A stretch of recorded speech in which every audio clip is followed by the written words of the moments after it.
Bonjour, dans cette vidéo, je vais vous présenter l'application Midjourney. C'est une IA, une intelligence artificielle, qui génère des images artistiques et qui pourrait bouleverser certains métiers et créer d'autres business. Je vous en parle parce que je trouve ça super et que ça pourrait vous aider dans votre métier ou vous permettre de créer un business. Cette IA est spécialisée dans la génération d'images artistiques et ça peut être des logos, des icônes ou vraiment des œuvres artistiques. On peut s'inspirer d'autres œuvres, on peut demander à l'IA d'utiliser certains styles artistiques. C'est avec ChatGPT, dans lequel Microsoft a investi des milliards, le gros sujet du moment. Et je vais vous faire un petit tutoriel sur cette IA. Ça va être très intéressant. Et on va faire un petit peu d'art pour une fois. Vous en aurez peut-être l'utilité. Vous pourrez générer vos logos, des photos réalistes de personnages qui n'existent pas mais qui sont générés par l'intelligence artificielle, des personnages de bande dessinée, des tableaux que vous pourrez revendre par exemple sur Etsy et toutes sortes d'images pour vos blogs et vos vidéos. Alors pour s'inscrire, c'est simple. Déjà, vous devrez avoir un compte Discord. Donc vous allez sur Discord, discord.com. Il y a un client lourd pour Windows et vous pouvez aussi l'utiliser dans le navigateur. Vous allez sur Login et vous cliquez sur S'inscrire. Vous rentrez votre email, votre nom d'utilisateur, mot de passe, votre date de naissance, etc. Et vous vous inscrivez. Ensuite, vous allez sur midjourney.com, midjourney.com, et vous cliquez sur Join the Beta ou Sign In, et ça va vous rediriger vers Discord. Et dans Discord, vous allez sur Midjourney Bot, et dedans, vous avez plusieurs salles, et vous allez sur une Newbies. Vous cliquez dessus et vous vous retrouvez dans une liste de messages qui passent. Alors, comment on utilise cet outil? Eh bien, vous arrivez dans Discord et vous choisissez un salon qui s'appelle Newbies. Peu importe, il y en a plusieurs. Et vous allez dedans et vous envoyez un message au bot. Et le message, il commence par /imagine. Vous tapez espace et il y a un prompt qui apparaît. Et vous allez rentrer une description de ce que vous voulez. J'ai saisi par exemple Original Italian Coffee Maker Pastel. Alors, je me suis trompé, donc je vais recommencer.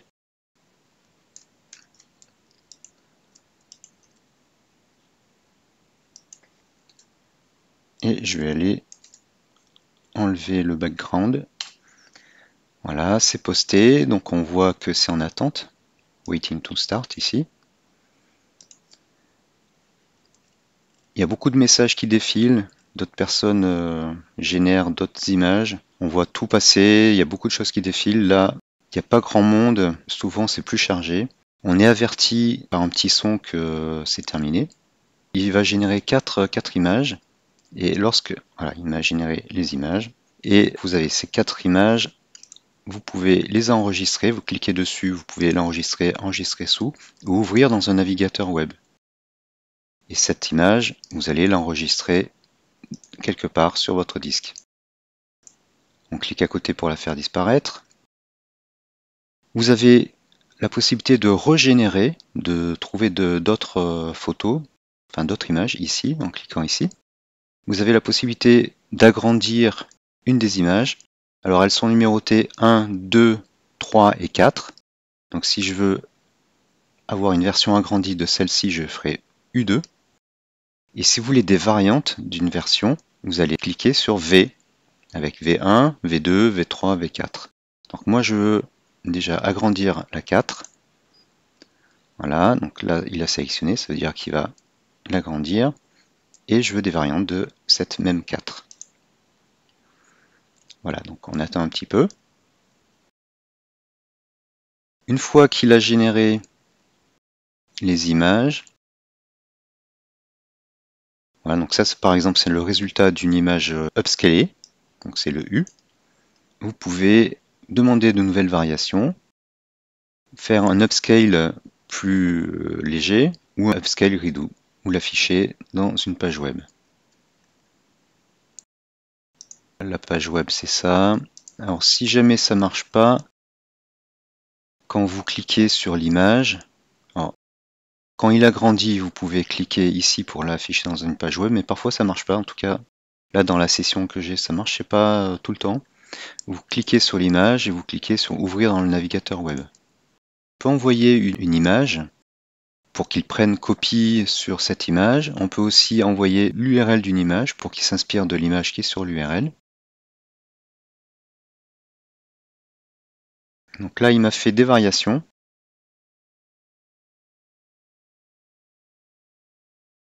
Ces deux-là sont pas mal.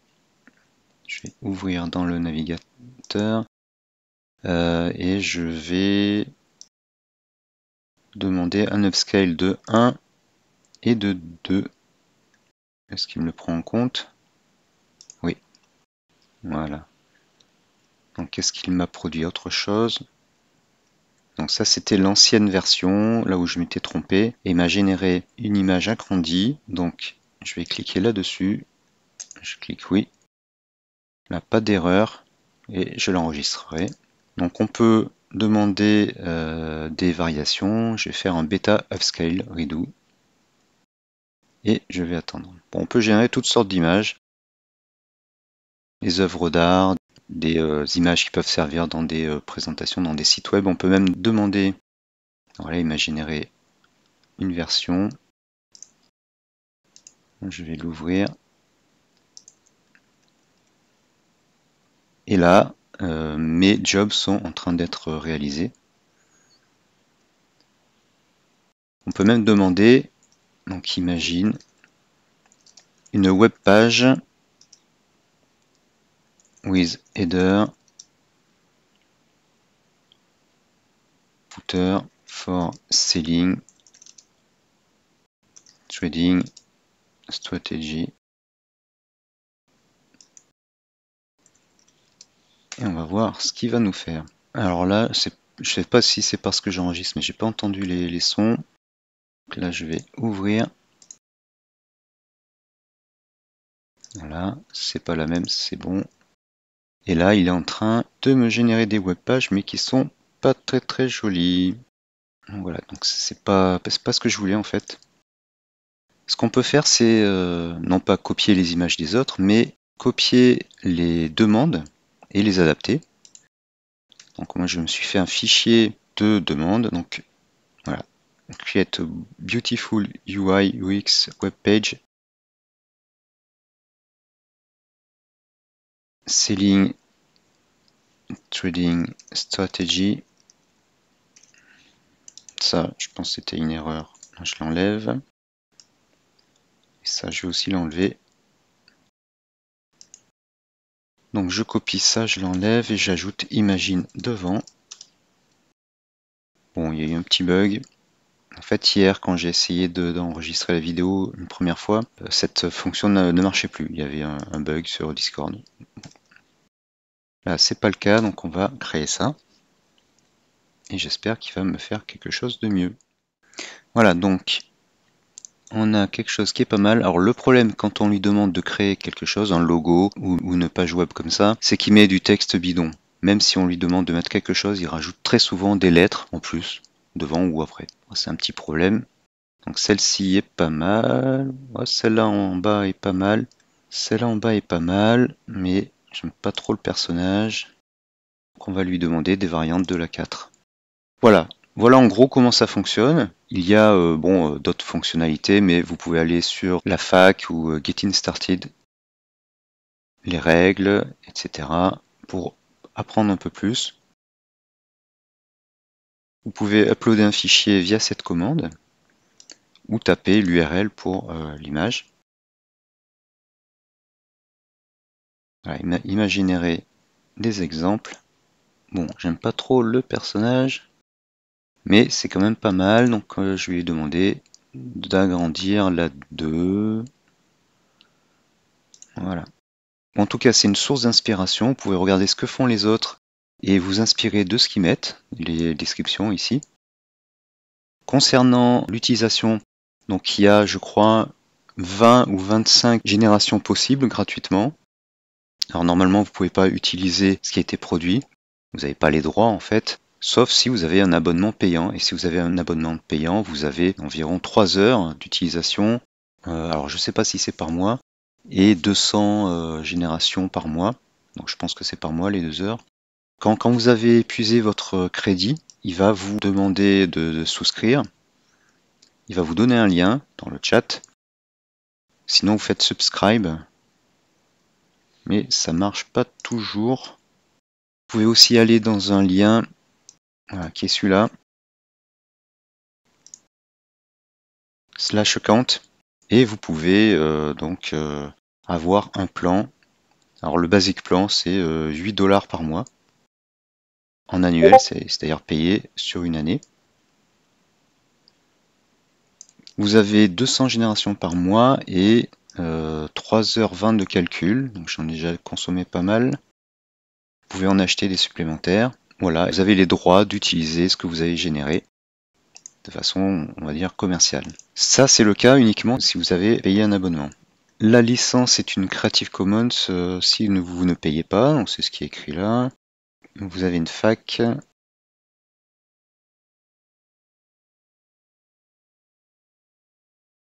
Vous avez un quick guide.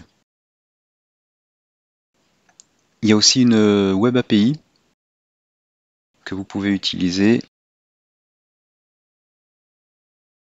Vous pouvez générer des API keys et vous trouverez la documentation dans l'aide, dans le guide. J'allais oublier, autre commande, en plus de Imagine, vous tapez / et vous avez une liste des commandes. Voilà, donc il y en a pas mal.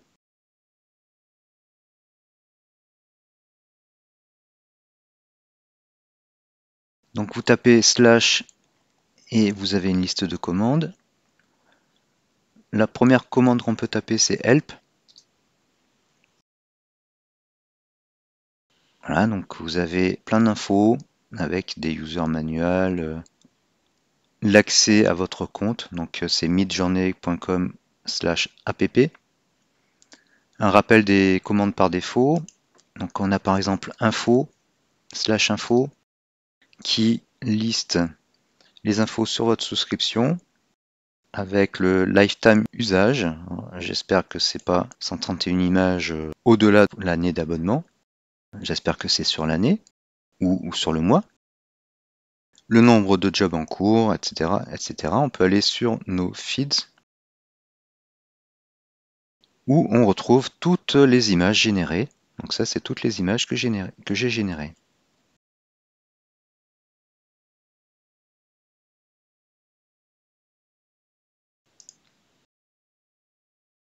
Ensuite, on a /settings, autre commande utile, settings avec un S. Donc, vous pouvez sélectionner les versions d'algorithme, c'est ici. La qualité des images, alors, les high quality, ça coûte 2 fois plus cher. Le style, donc c'est le type d'upscale régulier ou un autre algorithme. Si c'est en public mode ou private mode, en mode privé, vous générez les images mais personne d'autre ne les voit. Vous avez aussi le fast mode qui coûte plus cher et le relax mode. Donc je peux par exemple changer le style, je clique dessus, voilà, je suis passé en high et ça crée ce suffixe. Bon, je vais revenir sur celui-là, c'est la valeur par défaut. Le relax mode, c'est pour passer en mode relax, c'est-à-dire ça utilise moins de GPU, donc c'est moins cher. Dans le plan que j'ai, je ne peux pas le sélectionner. Voilà, donc vous pouvez sélectionner ça et le configurer. Après, il y a encore d'autres options dans la ligne de commande. Et là, vous avez des aides dans la documentation. Vous pouvez rajouter, visualiser un job. Vous pouvez gérer l'aspect de la photo en 16/9, la hauteur et la largeur, la seed, c'est-à-dire pour régénérer les mêmes types d'images avec une même seed, eh bien vous pouvez préciser celle qui a été utilisée. Le stylize, on va regarder en bas, la qualité, le chaos, le stylize, vous ajoutez dans la chaîne que vous saisissez après Imagine, vous mettez cette valeur, ça donne plus de liberté à l'IA. La qualité, bah, c'est le défaut, c'est 1. Après, si vous voulez plus de détails, ça va être 2 fois plus long et ça va coûter 2 fois plus cher. Voilà, donc il y a tout le détail.